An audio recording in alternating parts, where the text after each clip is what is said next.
नमस्कार, मैं हूं बिलाल और आप देख रहे हैं नेशन न्यूज 10। और चलिए बुलेटिन में सबसे पहले बात करेंगे हरिद्वार की। आपको बता दें कि हरिद्वार में कांवड़ मेला अपने अंतिम पड़ाव पर चल रहा है। अभी तक धर्मनगरी हरिद्वार में करोड़ों शिव भक्त पहुंच चुके हैं और हर दिन लाखों शिव भक्त हरिद्वार पहुंच रहे हैं। आपको बता दें, हरिद्वार के जिलाधिकारी विनय शंकर पांडे ने शिव भक्तों के लिए भोजन का कैंप शुरू करवाया है। धर्मनगरी हरिद्वार में अत्यधिक भीड़ होने के कारण जिलाधिकारी हरिद्वार व्यवस्था का जायजा लेने के लिए मोटरसाइकिल पर सवार होकर निकले और साथ ही उन्होंने कई जगह पर व्यवस्थाओं को देखा।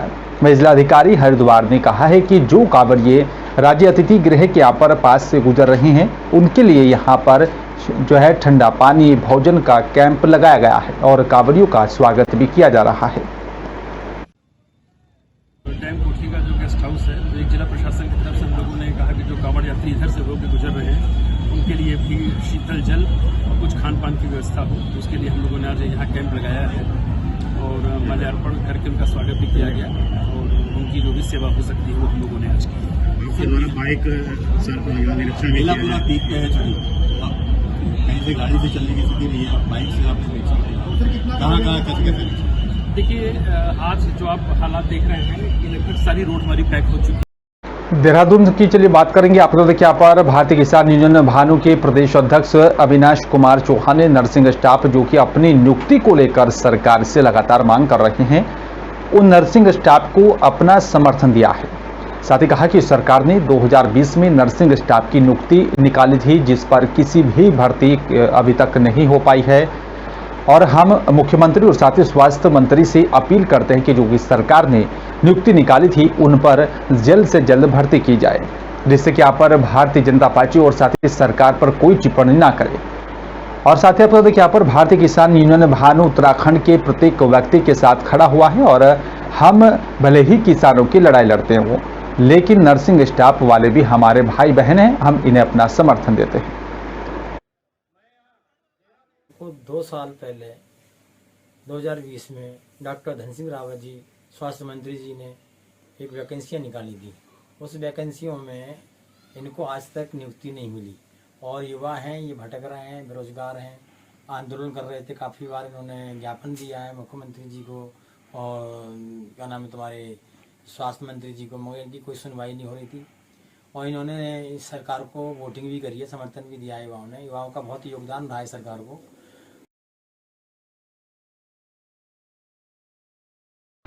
उत्तर प्रदेश जिले की सहारनपुर के कस्बा बेहट में रविवार को विजन वेलफेयर सोसाइटी के नेतृत्व में महाशिवरात्रि के पावन पर्व पर पुलिस प्रशासन के साथ यूथ विजन वेलफेयर सोसाइटी ने पुलिस कांवड़ मित्र सेवा के रूप में सहायता की। आपको बता दें, यातायात व्यवस्था में सहयोग किया।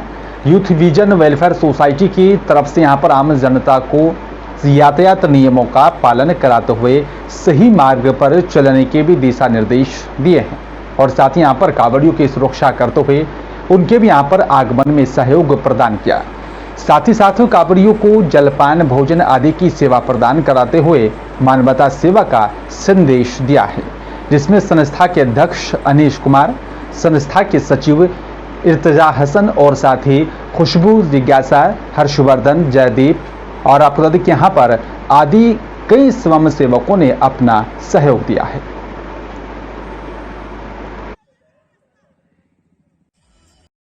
और आजकल मौसम का मिजाज कुछ अलग ही अंदाज में नजर आ रहा है। आपको तो देखिए यहाँ पर कभी चुटक धूप खिल जाती है तो कभी यहाँ पर अचानक से झमाझम बारिश होनी शुरू हो जाती है।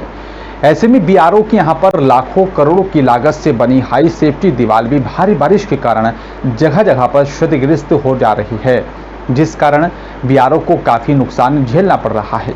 आपको बता दें कि पिछले वर्ष भी यहाँ पर बीआरओ को भारी बरसात के कारण काफी नुकसान झेलना पड़ा था।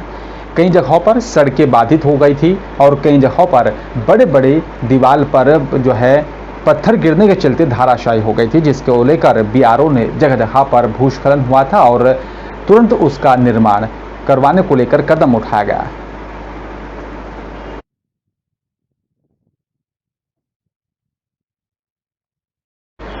और चलिए बात करेंगे चमोली की। आपको बता दें कि यहाँ पर घसेरी प्रकरण मामले में ग्रामीणों और साथ ही भाकपा माले के लोगों ने यहाँ पर हेलंग में रैली निकालकर रोष प्रकट किया। रविवार को हेलंग परियोजना कार्यालय के सामने धरना प्रदर्शन कर अपना आक्रोश जताया है और साथ ही कहा कि महिला से घास छीनने वालों के खिलाफ कार्रवाई की जानी चाहिए। साथ ही कहा कि हमारे जल जंगल जमीन पर बाहरी लोग आकर यहां पर हमारे जंगलों को बर्बाद कर रहे हैं और साथ ही धरना प्रदर्शन कर लोगों ने यहां पर जमकर नारेबाजी भी की है। आपको बता दें कि धरना प्रदर्शन के दौरान सैकड़ों की तादाद में स्थानीय लोग धरना प्रदर्शन में शामिल हुए। क्या कहना था बेटा, हम तो 1-1.5 महीने से रुके थे। हमने बोला रोको रोको, हम मशीन डालने देंगे। उस दिन मैं कहाँ से जा रही थी तो मेरे को पता नहीं था ये लोग आ रहे हैं। मैंने कहा मेरे को जाने दो जाने दो, उन्होंने रोका मेरे को। मैंने कहा क्यों डाला तुमने, क्यों डाला, क्यों डाले? मेरे तो इतने दिनों से मेरा रोक रखा, उन्होंने मेरे को जबरदस्ती पकड़ी, गाड़ी में डाल दी। मैंने कहा मेरा दूध निकाला, मेरे को जाने दो। घर में मेरे तब तक उनकी मेरी नातनी भी दुरानी के साथ गाड़ी में बैठा रखे, तो मेरे को क्या पता क्या क्यों किया क्यों नहीं। हरिद्वार में कावड़ मेले में 3 अलग अलग हादसों में दर्जनों मोटरसाइकिलें जलकर राख हो गई हैं। पूरा दिन हरिद्वार में कांवड़ियों के लिए हादसे का दिन रहा है। अलग अलग जगहों पर मोटरसाइकिलों में आग लगने से हड़कंप मचा हुआ था। आपको बता दें, सबसे पहले ओमपुल के पास कावड़ पटरी मार्ग पर खड़ी 4 बाइकों में आग लग गई। बताया जा रहा है कि दूसरा रूडीबेल वाला पार्किंग में खड़ी 1 दर्जन मोटरसाइकिल भी जलकर राख हो गई हैं और तीसरा हादसा एक मोटरसाइकिल हाईवे पर चलते हुए पार्क ग्रैंड होटल के सामने ही धुंध होकर जलने लगी। गनीमत यह रही कि यहाँ पर इन सभी हादसों में किसी के हताहत होने की कोई घटना घटित नहीं हुई है।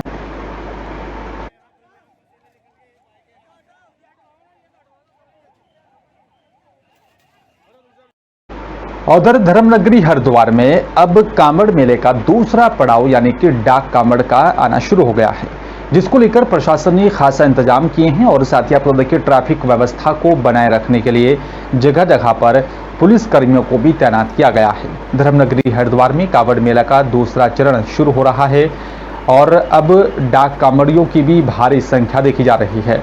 चारों तरफ बम बम भोले के जयकारों के साथ शिव भक्त कांवड़ियों का आना लगा हुआ है।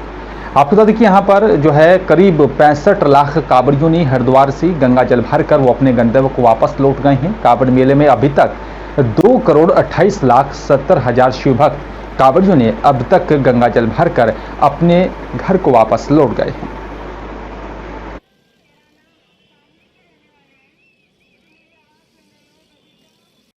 हरिद्वार में लगातार दूसरे दिन भी डाक कांवड़ का सैलाब लगातार उमड़ता रहा है और ऋषिकेश हाईवे पर कई घंटों तक जाम भी लगा रहा। ग्रीन कॉरिडोर से लेकर हाईवे की दूसरी लेन डाक कांवड़ वाहनों की पूरी तरह से पैक रही। आलम यह रहा है कि कई घंटे तक डाक कांवड़ के वाहन 1 किलोमीटर की दूरी तक फंसे रहे। पुलिस फोर्स के भी यहां पर दिन भर हाथ पांव फूलते रहे। देहरादून ऋषिकेश पहुंचने में कई घंटे जाम से होकर गुजरना पड़ा और इधर आपको बता दें कि यहाँ पर हिल बाईपास मार्ग से आवाजाही होने के चलते मनसा देवी पैदल मार्ग के पास जाम की स्थिति दिन भर बनी रही। बड़ी संख्या में डाक कांवड़ वाहन कुंभ नगरी में दस्तक दे रहे हैं और हर की पैड़ी से लेकर नीलकंठ दर्शन के लिए रवाना हो रहे हैं।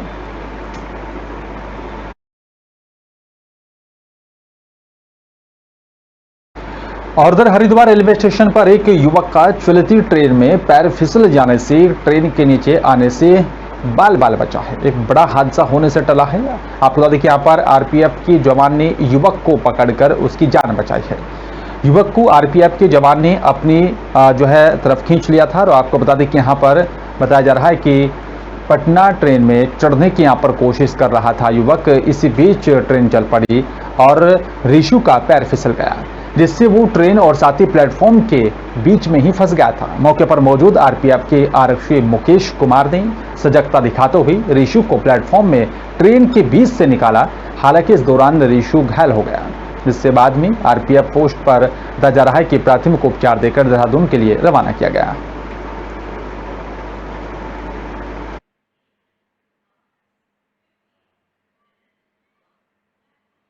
और चलिए बात करें जोशीमठ की। आपको बता दें कि यहाँ पर जोशीमठ पेट्रोल पंप पर पेट्रोल नहीं मिलने से यहाँ पर चारधाम यात्री सहित कांवड़ियों में काफी नाराजगी देखी गई है। सुबह से ही पेट्रोल का इंतजार करते रहे सभी यात्री। बताया जा रहा है कि लंबी कतारें वहां पर लगी रही।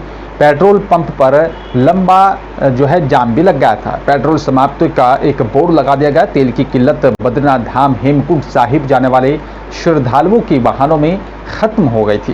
पेट्रोल बिना यहाँ पर आगे कैसे बढ़ पाती, पेट्रोल वाहन जो है वहाँ पर जमा होने लगी। बद्रीनाथ हाईवे पर पेट्रोल के इंतजार में काफ़ी जो है घंटों तक हजारों तीर्थयात्री फंसे रहे। दिक्कत तो सारी दिक्कत हो रही है, यहाँ दुनिया खड़ी, हमें थोड़ी दिक्कत, यहाँ दुनिया को दिक्कत हो रही है भैया। कहाँ तक जाना है आपको? जी हमें तो बद्रीनाथ जाना, वापसी घर पे जाना अपने। जिस तरीके से अगर जोशीमठ में पेट्रोल की बहुत दिक्कत हो रही है तो सर इसके बारे में क्या कहेंगे? पेट्रोल नहीं है, चमोली से हालो पेट्रोल नहीं है, समाप्त लिख रखा, तुम्हें नहीं पता क्या? जनपद उधम सिंह नगर की सीमांत खटीमा के साल बोझी कंपार्टमेंट नंबर 1 में स्थित लकड़ी व्यवसायियों के तालों को यहां पर डीएफओ संदीप कुमार ने निरीक्षण किया। गौरतलब है कि यहां पर निकटवर्ती वन क्षेत्र में हो रहे अवैध पातन और साथ ही लकड़ी तस्करी पर अंकुश लगाने को लेकर खटीमा स्थित लकड़ी व्यवसायियों की तालों पर भंडारण, आरा मशीनों और साथ ही अभिलेखों का भी निरीक्षण किया गया। डीएफओ संदीप कुमार ने बताया कि यहाँ पर ये एक अव्यवस्थित मार्केट है और इसलिए यहाँ पर इसको विनियमित करने की कार्रवाई की जा रही है। आपको बता दें कि यहाँ पर ट्रायल स्वामियों की वन निगम की तरफ से जारी अभिवहन पास और साथ ही जो है रमन्ना विक्रय माल का ई-वे बिल, भंडारण रजिस्ट्रार के साथ ही यहाँ पर लकड़ी चालों पर सीसीटीवी कैमरे आदि लगाए जा रहे हैं ताकि लकड़ी तस्करों और साथ ही चोरों की तरफ से इस मार्केट का जो है उपयोग ना कर पाए।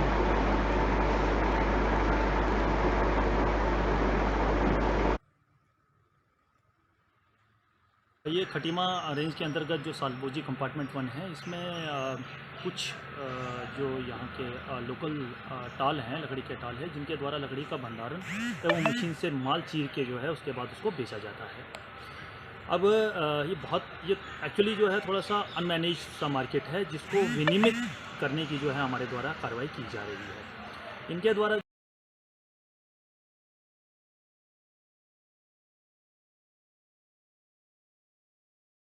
लक्सर में कांवड़ियों की भारी तादाद उमड़ रही है। आपको बता दें कि यहाँ पर चौपहिया और साथ ही दो पहिया वाहनों से लक्सर की सड़कें खचाखच भरी हुई नजर आ रही हैं और कई किलोमीटर लंबा जाम भी वहां पर रविवार को लगा रहा है। चिलचिलाती धूप और साथ ही बेहताशा गर्मी भी कांवड़ियों के कदम नहीं डगमगा पा रही है। कांवड़ यात्रा अपनी आखिरी अध्याय पर है। कांवड़ियों की यहाँ पर बड़ी भीड़ से सड़कें खचाखच भरी हैं। चिलचिलाती धूप में लगातार ये कांवड़ियों की संख्या बढ़ती जा रही है और आपको बता दें कि यहाँ पर जो है कांवड़ियों को मीठा शरबत पिलाना शुरू कर दिया जा रहा है। गर्मी के बीच लगभग 6 से 7 घंटे तक लगातार शरबत वितरण किया गया और इस कार्यक्रम में पत्रकार संघ से प्रवीण सैनी, श्याम राठी, रामगोपाल राहुल सैनी, फिरोज राज और रजनीश सैनी, इस्लाम प्रधान और साथ ही स्पेशल ब्रांच की कन्हैयालाल, LIU डिपार्टमेंट से SI विशेष कुमार सहित यहाँ पर कई गणमान्य लोग मौजूद रहे।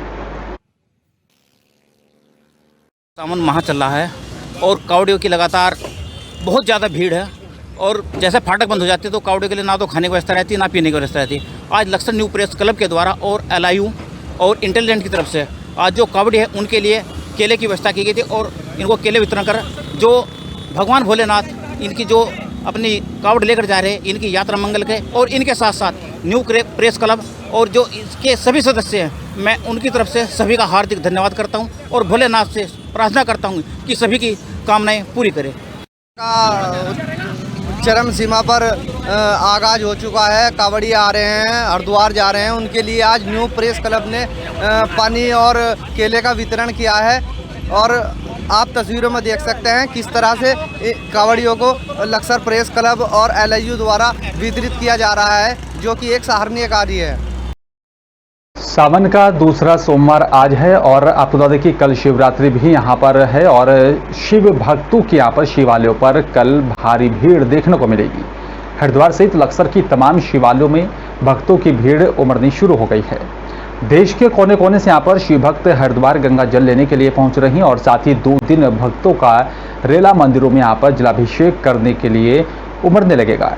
लगातार शिव भक्त भारी संख्या में देश के अलग अलग राज्यों से, अलग अलग देश के कोनों से यहाँ पर हरिद्वार पहुंच रही हैं और शासन प्रशासन ने सुरक्षा और तमाम व्यवस्था को दुरुस्त करने में कोई भी कसर नहीं छोड़ी है। हालांकि ज्यादा तादाद में कांवड़ियों के आ जाने के चलते कई बार जाम की समस्या से लोगों को दो चार होना पड़ा है।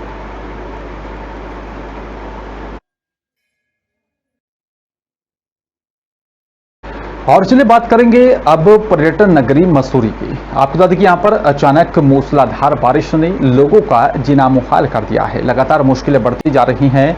लंढोर बूचड़ खाने में भी कई घरों में यहाँ पर बारिश का पानी भर गया है।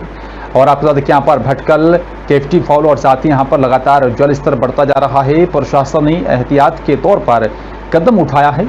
बढ़ते हुए जल स्तर को देखते हुए भट्टा फॉल और साथ ही कैंपटी फॉल के नजदीक जाने वाले पर्यटकों पर रोक लगा दी है।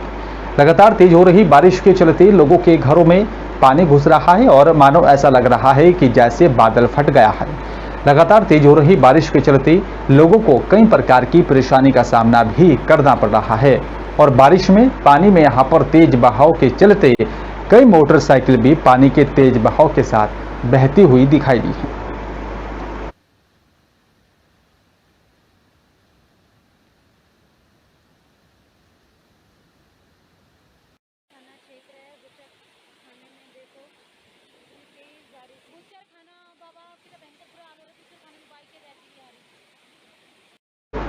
और फिलहाल इस बुलेटिन में मेरे साथ सिर्फ इतना ही। बाकी तमाम खबरों के लिए आप देखते रहिए नेशन टाइम न्यूज़। नमस्कार।